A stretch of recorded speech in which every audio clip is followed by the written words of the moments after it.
Pushpa 2 release झाला आणि पुन्हा एकदा अल्लू अर्जुनचा जलवा बघायला मिळाला। पुष्पा 2 ने बाहुबलीचाही रेकॉर्ड तोडलाय। चित्रपटाचे निर्माते सिनेमातून कट केलेला 20 मिनिटांचा भाग ऍड करून पुन्हा रिलीज करणार असल्याचं दिसतंय। त्यामुळे नक्कीच हा चित्रपट पुन्हा एकदा गर्दी निर्माण करणार हे मात्र नक्की। पण ही होणारी गर्दीच कुठे ना कुठे अल्लू अर्जुनच्या पुढे दिवसेंदिवस अडचणींचा डोंगर उभा करत असल्याचं दिसतंय।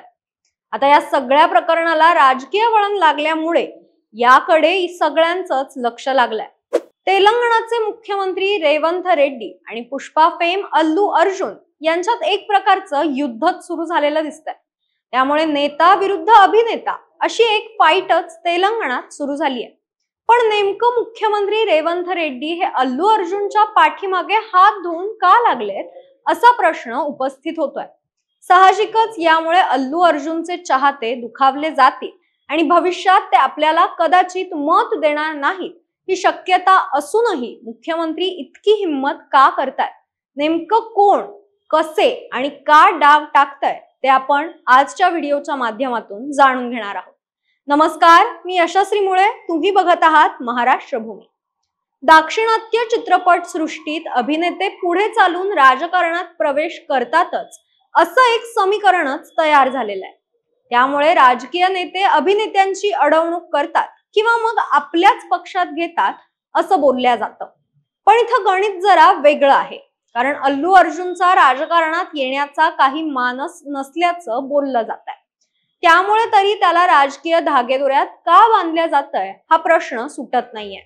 पण या मागचं कारण समजून घेण्यासाठी आपल्याला काही बाबी विचारात घ्याव्या लागतील। त्यातली पहिली गोष्ट म्हणजे अल्लू अर्जुन हे पवन कल्याण यांचे भाचे आहेत। पवन कल्याण सध्या आंध्र प्रदेशचे उपमुख्यमंत्री आहेत। त्यांचा भाजपला पाठिंबा आहे। जर भविष्य काळात तेलंगणातही पवन कल्याण यांना आपलं संघटन वाढवायचं असेल तर अल्लू अर्जुन बेस्ट पर्याय असल्याच्या चर्चा सध्या चालू आहेत।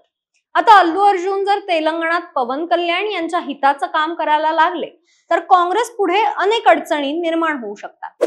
त्यामुळे त्यांना राजकारणात येण्यापासून रोखणं आणि सिनेमा सृष्टीत तसंच ठेवणं रेवंत रेड्डीसाठी आवश्यक आहे असंही बोलल्या जात आहे। यातला दुसरा मुद्दा म्हणजे काही महिन्यांपूर्वी अल्लू अर्जुनने दिल्लीत जाऊन भारतीय जनता पक्षाच्या काही महत्त्वाच्या नेत्यांची भेट घेतली होती अशा चर्चा होत्या। त्यानुसार आगामी काळात ते भारतीय जनता पक्षात जाऊ शकतील अशी शक्यता देखील वर्तवली जात होती। त्यांचं डायरेक्ट भाजपात जाणं हे देखील रेड्डीसाठी चिंतेची बाब आहे। यातला तिसरा मुद्दा म्हणजे अल्लू अर्जुन आणि बीआरएस पक्षाची जवळीक।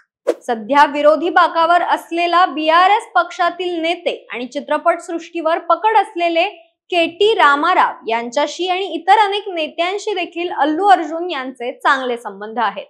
तसंच राज्याच्या राजकारणात पुन्हा कमबॅक करण्यासाठी बीआरएस पक्ष अल्लू अर्जुन यांची येणाऱ्या काळात मदत घेऊ शकतो अशी ही चर्चा होती। जर सत्ता कायम ठेवायची असेल आणि बीआरएस पक्षाला विरोधी बाकावरच ठेवायचं असेल तर अल्लू अर्जुनचा चेहरा राजकीय पातळीवर कमकुवत करायचा हेतूही कदाचित यामागे असू शकतो अशी देखील चर्चा आहे। यातला शेवटचा आणि अत्यंत महत्त्वाचा मुद्दा म्हणजे राज्याच्या राजकारणात सर्वसामान्य माणसाच्या हिताचं राजकारण करण्यावर काँग्रेस सध्या जोर देतोय।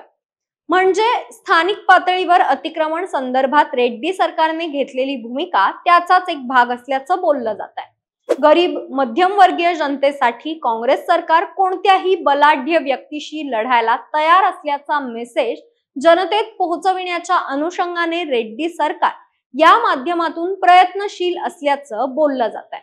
आता एका मोठ्या सुपरस्टारमुळे एका सर्वसामान्य महिलेचा जीव गेला तर तिच्या हक्कासाठी लढून वेगळी आणि प्रभावी गणितं रेड्डी सेट करत असावेत असं देखील बोललं जात आहे।